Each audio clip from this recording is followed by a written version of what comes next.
சென்னை தலைமை செயலக காலனி பகுதியில் இரவு நேரத்தில் கஞ்சா விற்பனை செய்ததாக குணசேகரன், அரவிந்த், கோகுல்குமார் ஆகியோர் கைது செய்யப்பட்டு ஜாமீனில் விடுவிக்கப்பட்ட நிலையில் தன் மீது போலீசார் பொய் வழக்கு போட்டுள்ளதாக கூறி அரவிந்த் எலிமருந்தை குடித்து தற்கொலைக்கு முயன்றுள்ளார். கீழ்ப்பாக்கம் மருத்துவமனையில் அவசர சிகிச்சை பிரிவில் அவருக்கு சிகிச்சை அளிக்கப்பட்டு வருகிறது.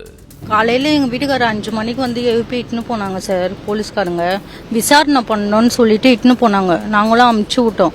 பூண்டுக்காங்க ரிமாண்ட் பண்ணுவோம் சொல்லிட்டு ரிமாண்ட் பண்ணிட்டு கோர்ட்டுக்கு இட்டுன்னு போயிட்டாங்க. அந்த கோர்ட்டில் கொடுக்குற பேப்பரில் பார்த்தா 1.5 கிலோ கெஞ்சா வச்சுன்னு இருந்திருக்கிறாரு. இவரு கெஞ்சா விற்கிறாருன்னு சொல்லிட்டு அவங்க பதிவு பண்ணியிருக்காங்க அந்த பேப்பரில் சார். எங்களுக்கு இது தெரியவே தெரியாது. கோர்ட்டாலியம்மா அங்கேயே இவங்க தவறான கேஸ் போட்டிருக்காங்க சொல்லிட்டு வீட்டுக்கு அனுப்பிச்சிட்டாங்க. இப்போ ஃபோனில், பேப்பரில், யூடியூப்பில் எல்லாத்துலேயும் போட எங்கள் வீட்டுக்காரர் சூசைட் பண்ணலன்னு எலி மருந்தை சாப்பிட்டார் சார். இதுக்கு என்ன முடிவுன்னு இவங்க தான் சொல்லணும். போலீஸ்காரங்க தான் இது காரணம். எங்கள் வீட்டுக்காரர் வந்து நாளைக்கு போய் தொழில் செய்யணும், வேலை பார்க்கணும். பண்டார அரவிந்த் இதுமாரி பண்ணியிருக்காரு, கெஞ்சா விற்கிறாரு இன்னும் போட்டு, அதனால எனக்கு அசிங்கமாக இருக்குது, அதனால தான் நான் இந்த வேலையை பண்ணேன்னு எங்கள் வீட்டுக்காரர் என்கிட்ட சொல்கிறாரு சார். ஃபோன்லேருந்து, பேப்பர்லேருந்து எல்லாத்துலேயும் அது எடுக்கணும் சார். அவங்க 2வது அந்த வேலையை பண்ணக்கூடாது. இல்லை சார், பண்டார வேலை செய்கிறார் சார். கெஞ்சா கேஸ்லாம் கிடையாது சார், எல்லாம் சண்டை கேஸ் தான் சார் இருக்கும்.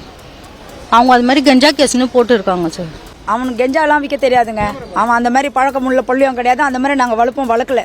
நான் இது பொய்யான கேஸை போட்டு எப்போ பார்த்தாலும் பசங்க வந்து எதனா வந்து போலீஸுக்கு விரோதமாக எதனா ஒன்று பேசினானுங்கன்னா அவங்க மேலே இந்த மாதிரி புகார் இது பண்ணி அனுப்புகிறாங்க. இது எதுக்கு சார் இந்த மாதிரி செய்கிறாங்க?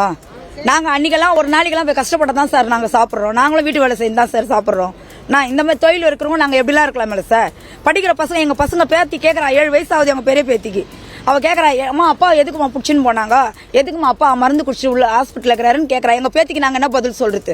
அது படிக்கிற குழந்தைங்கள, நாளைக்கு அதுங்க லைஃபும் கெட்டு போவோம்ல. சொல்லுங்கள் சார் நீங்களே. இதுக்கு ஒரு நியாயமே இல்லைங்களா? எங்களுக்கு ஒரு நியாயம் கிடைக்கணும் சார். என் பிள்ளை இந்த மாதிரி ஆனதுக்கு அவங்க தான் பதில் சொல்லணும். இந்த கேஸை வந்து அவங்க எப்படி போட்டாங்களோ அந்த கேஸை அந்த மாதிரி இல்லாத அளவுக்கு அவங்க பண்ணணும் சார். இல்லைன்னா நாங்கள் விடவும் மாட்டோம் சார். என் பிள்ளைங்க நாளைக்கு எதனா ஒன்றுனா இந்த போலீஸ்காரருக்கு தான் காரணம். அதுதான் நாங்கள் சொல்லுவோம். பிளே ஸ்டோர் மற்றும் ஆப் ஸ்டோரில் இருந்து பாலிமர் செயலியை QR கோடு மூலம் பதிவிறக்கம் செய்யுங்கள். செய்திகளை உடனுக்குடன் பெறுங்கள்.